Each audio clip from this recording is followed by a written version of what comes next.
It has been said that the story of Florida's state parks is the story of Florida.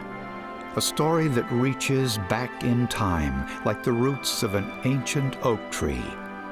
It began as a quest to conserve the natural places for future generations and endured as the story of men and women who struggled to preserve what are and will forever be the heart and soul of Florida.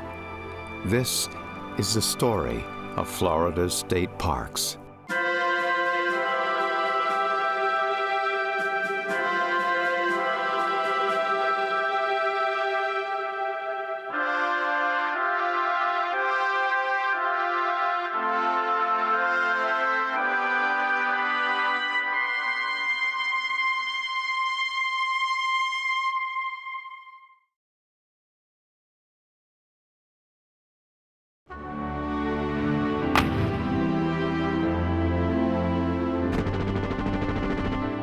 The growth of Florida's state park system was overshadowed by World War II, as the Civilian Conservation Corps disbanded and young men across America packed up and joined the war effort. The CCC had been the primary impetus for the development of Florida's early state park system, a program that suddenly came to a halt. But the Park Service dug in. Its finest days and greatest challenges were still ahead. Dr. New Deal became Dr. Win the War on December the 7th, 1941. World War II changed everything. Florida became a citadel. From a handful of military bases, Florida exploded with almost 200 military installations by the end of the war.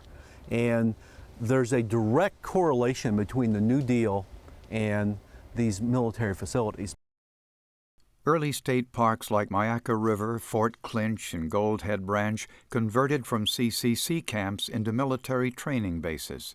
Wakulla Springs in Wakulla County in North Florida was used for underwater demolition and also the training of soldiers at Carabel at Camp Gordon Johnston. Across the state, many of the state parks were used for physical training. So the link between the Civilian Conservation Corps and basic training was very powerful. Today's Jonathan Dixon State Park during World War II was Camp Murphy, an Army Signal Corps. And I've interviewed many men who rode horseback along the beaches there looking for enemy saboteurs. Enemy saboteurs had come ashore at Ponte Vedra in 1942, but they were also looking for infiltrators and German submarines. During World War II, the Dade Battlefield Historic State Park served as the site of an Army communications training camp. But this ground is better known for another conflict, the Second Seminole War. On December 28, 1835, U.S. Army troops under the command of Major Francis Dade were ambushed by Seminole Indians in a battle known as the Dade Massacre. Of more than 100 soldiers, only 3 survived. Today, enthusiastic visitors come to Dade Battlefield Historic State Park to witness the reenactment of that fateful day. I've been studying this battle and researching it for just about 40 years, and I've written had 3 books published about it, 2 histories and 1 novel. Dade Battlefield State Park certainly has a special place in my heart. It would be impossible, I think, to spend 40 years, half your life, researching one battle and everything pertaining to it, and not feel a certain closeness for the ground where this battle took place, where these soldiers fought valiantly, died, and were buried, where the Seminoles struck the first of many blows toward trying to tell the white society that they would not quietly succumb to being shipped out of their native land.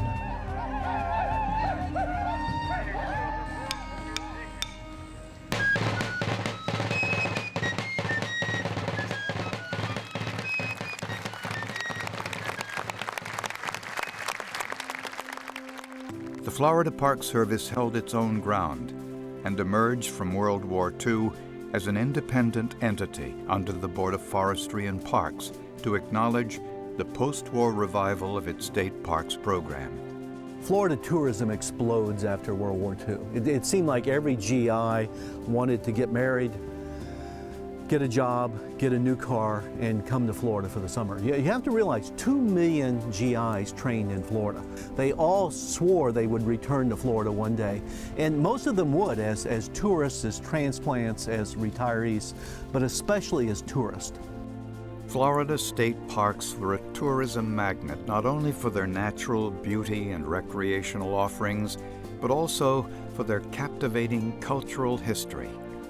From the inception of the Florida Park Service, its mission included the acquisition and protection of historic sites and memorials. Bulow Plantation Ruins Historic Site was such a place.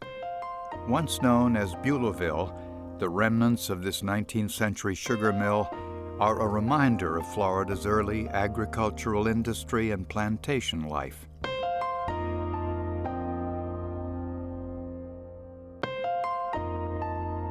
Historic preservation of state parks and historic sites in general are the one thing that tie us to the history of the land that we're in. And in this day and age, when you can go to Orlando, go to Miami, go to Jacksonville, you drive down the road and everything looks the same, you begin to lose sight of what was this community about in its life. And historic sites allow us to understand that.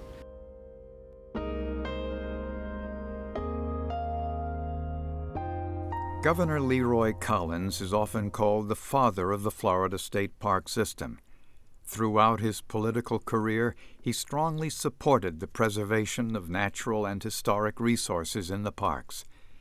Leroy Collins was one of the great Floridians. During World War II, he left his elected post as a state senator, entering the military, and he often remarked how valuable it was to see the world, but especially to see parts of America, and he was so impressed with the park system in the West. Collins's journey through California filled him with big ideas for the young state park system in Florida. So he wrote a letter to then Governor Millard Caldwell and suggested that Florida take a look at what California had done and try to emulate the state parks program that they had.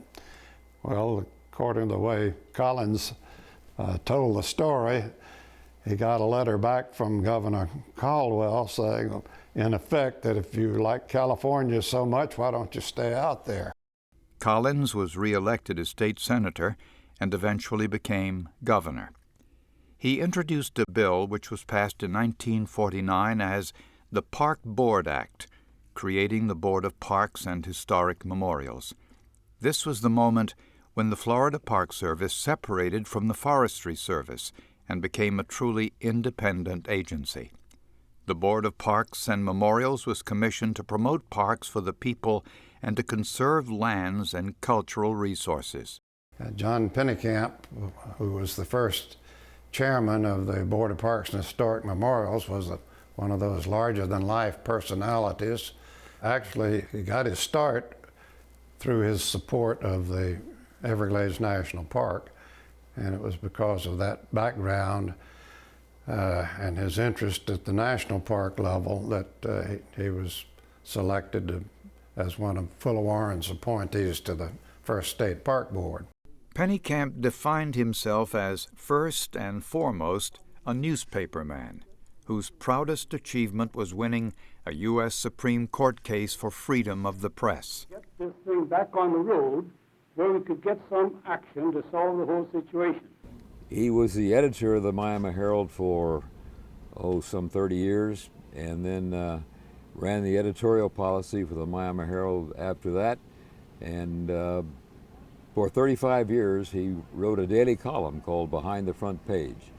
It was a column that had no specific interest, just general, and wrote on a myriad of subjects. Pennecamp's outdoor stories rallied public support for the creation of Everglades National Park, and later the state park in Key Largo that bears his name. But as chairman of the newly created Florida Board of Parks and Memorials, Pennekamp found himself in the middle of conflicting philosophies. Since 1940, Louis Scoggin had been the long-serving and highly regarded director of the Florida Park Service under the Board of Forestry and Parks. But his management style created a power struggle with members of the board. Most of them were civic-oriented people, came out of the garden clubs and that type of background. They really had little understanding of what the national park philosophy was all about that Florida had inherited. Scoggin believed in emphasizing preservation of the natural character of parks over the development of recreational facilities. Well, there was a big difference in how the board saw Scoggin's duty and how he saw it. You know, he assumed that he would continue under the Board of Parks as he did with the Board of Forestry and sort of be the boss and get general orders from the board, and then he would be free to carry it out. The board, particularly the two ladies on the board, saw it in a different light. A letter of resignation was prepared for Scoggin, but he refused to sign it and was fired without delay. He was replaced immediately by Walter Colwell, who at that time was the park manager at Gold Head Branch, and had become a real favorite of the ladies because Walter was more willing to do everything they asked without question. As stability grew between the board and Park Service administrators, Pennekamp met with conservationists to develop a plan to protect the coral reefs of the Florida Keys. He had been unable to persuade the federal government to include Key Largo and its offshore waters in Everglades National Park in 1947. But a decade later, he helped convince the state and federal governments to combine their offshore lands into a single unit to be managed by the Board of Parks and Memorials. The lands were dedicated in 1959, and a year later, in recognition of Pennekamp's success in negotiating the deals that created the park, the Board of Parks and Memorials named the first underwater state park in America as the John Pennekamp Coral Reef State Park. He tells a story about driving his grandkids down to the park to show off. And went to the gate as we did this morning and said, "My name is John Pennekamp," and they laughed at him.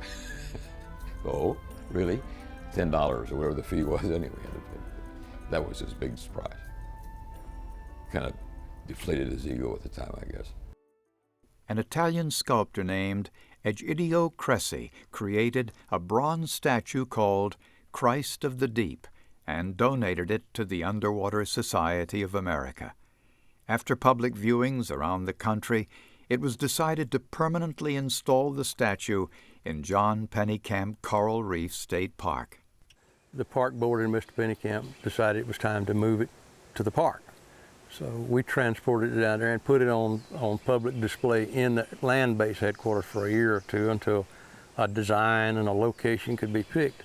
And Mr. Pennekamp called me and a fellow by the name of Sandy Sprunt, who was on an advisory council, up to his office. Sandy was with the National Audubon Society and a knowledgeable and a friend and a nice guy. So anyway, he called us to his office and said, "I want you and Sandy to find a location to put that statue in and tell me where it is." So Sandy and I dove for several days trying to pick a spot on the reef that it would get some protection, yet it wouldn't favor any particular marina, and some where the reef would give it some storm protection, yet it would be accessible. So we finally concluded that Dry Rocks was the place, and we reported that to Mr. Pennekamp, and he said, "Put it in," and we did.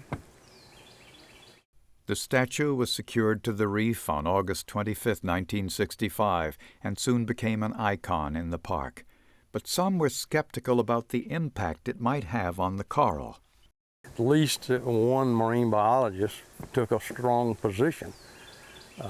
Dr. Gilbert Voss of the University of Miami, he determined that it would would come loose with a hurricane and damage the reef and, you know, destroy some of the coral reef, which would have been a bad thing.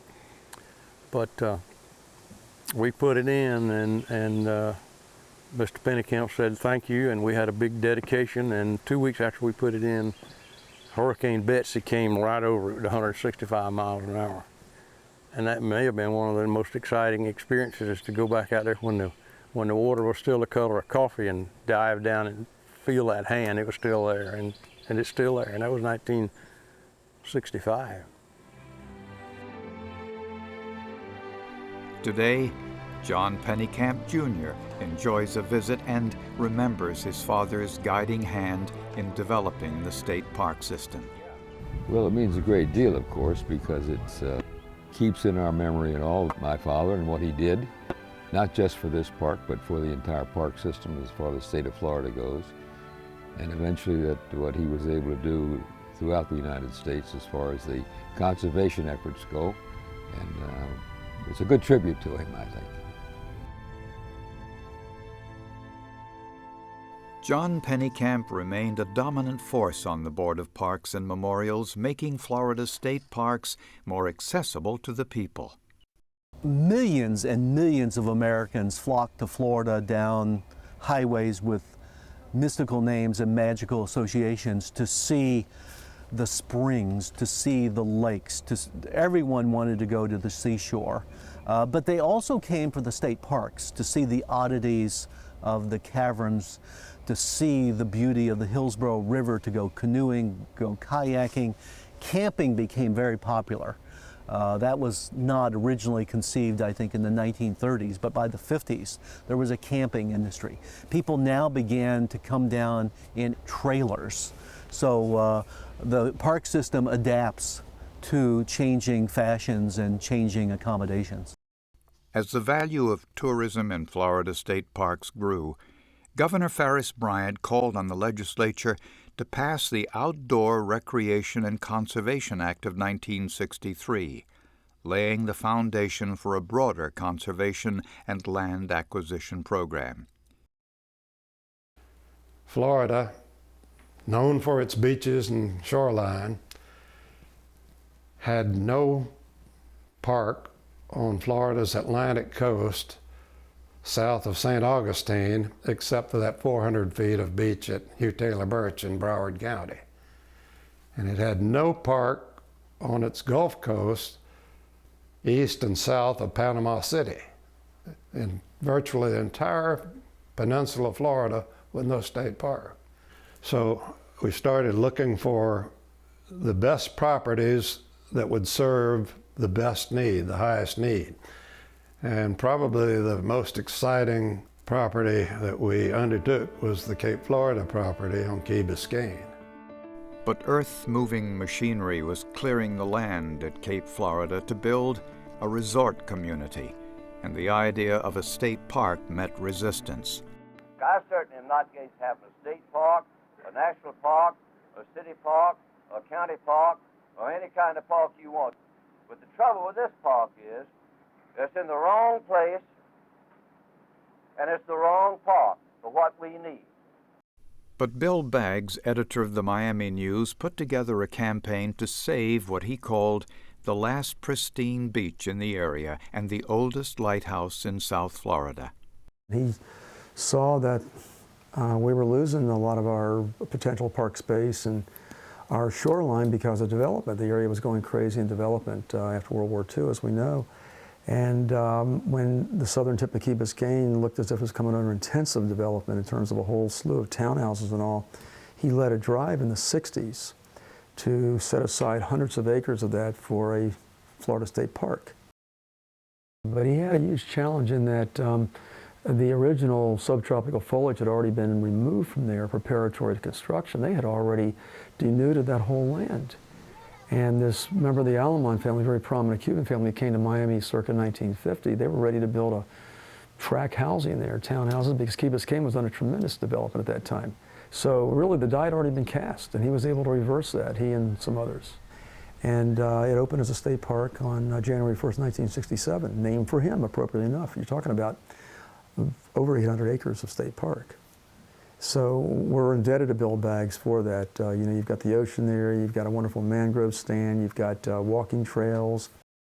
We hear so much about environmentalism today, but we had a strong movement here 50 years ago, out of which all of this is growing today. Environmental movements helped bring about the Federal Land and Water Fund, created in 1965. Cape Florida was the first state park acquired under the program. We got an opportunity to acquire another highly desirable property over in Pinellas County, another area of high need, Caladesi Island.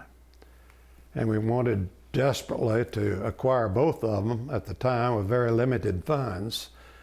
So we were able, through the cooperation of Mrs. Aleman and her attorney, Marion Sibley, to delay the purchase of one of the installments on Cape Florida so we could use that money with some matching federal funds to go ahead and consummate Caladesi Island, which consisted of about 20 separate ownerships. And once you get a deal like that negotiated, you don't want to lose it.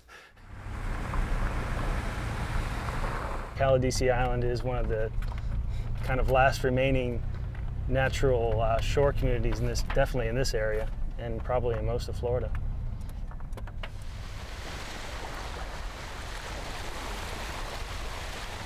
Our bird nesting season will begin just about April 1st, and we have quite a few shorebirds that do nest here. On April 1st, we're going to be looking at our Wilson and snowy plovers. They'll start nesting as early as April 1st. The majority of the birds after that will begin right around the neighborhood of May 1st through the entire month of May.